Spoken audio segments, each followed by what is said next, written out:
I found that the government has been overall a poor communicator when it comes to foreign interference. Nor have I seen any evidence to suggest that there are currently so-called traitors in Parliament of some concerning behavior. The evidence does not show any MPs plotting with foreign states against Canada's interests. The Commission then pursued its investigation by seeking to better identify and understand the means available to Canada to defend itself against foreign interference.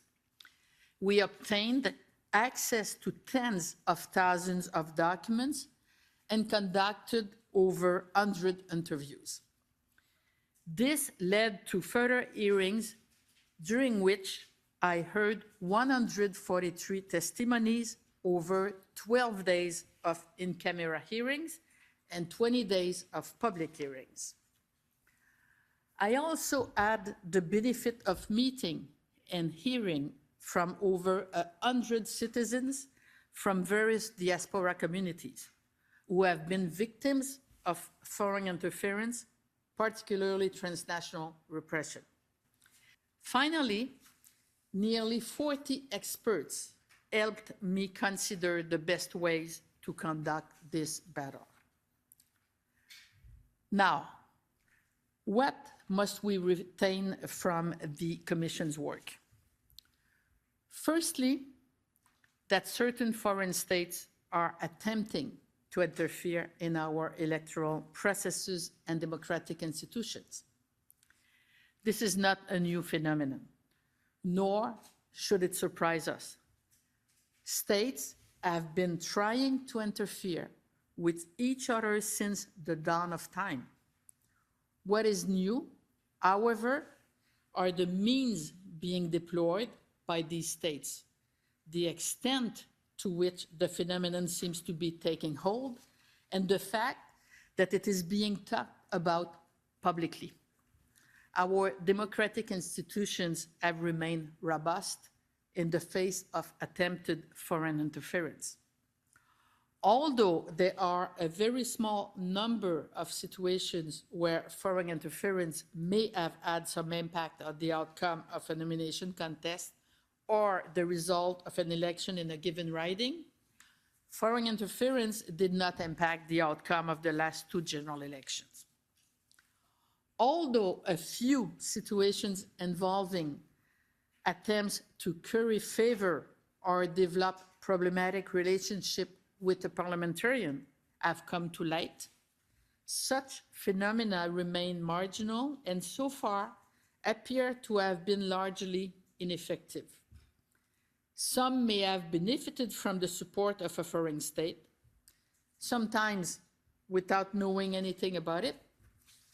But again, so far, this does not seem to have led to any real gains for the states involved.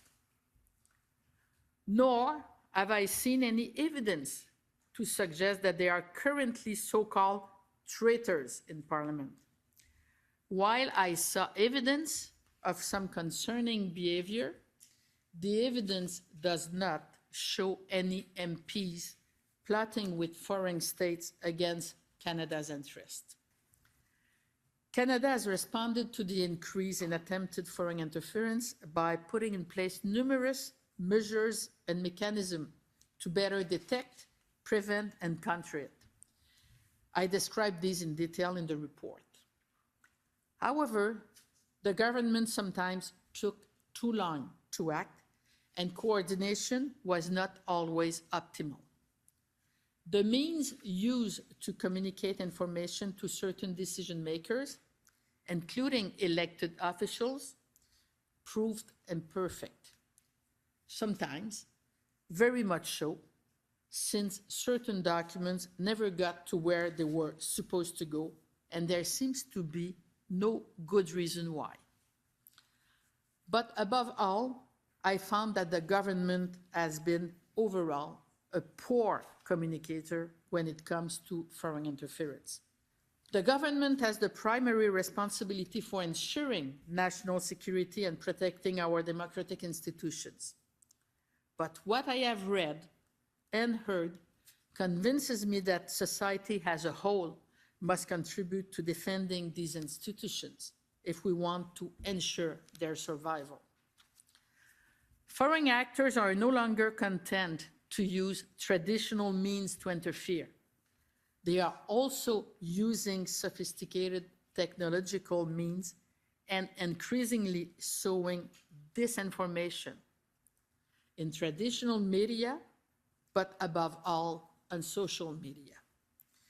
Distinguishing what is true from what is false is becoming increasingly difficult, and the consequences are, in my view, extraordinarily harmful.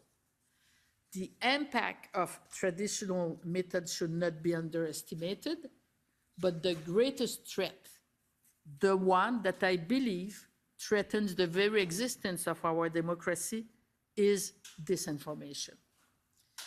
This threat is all the more nefarious because the means available to counter it are limited and very difficult to implement.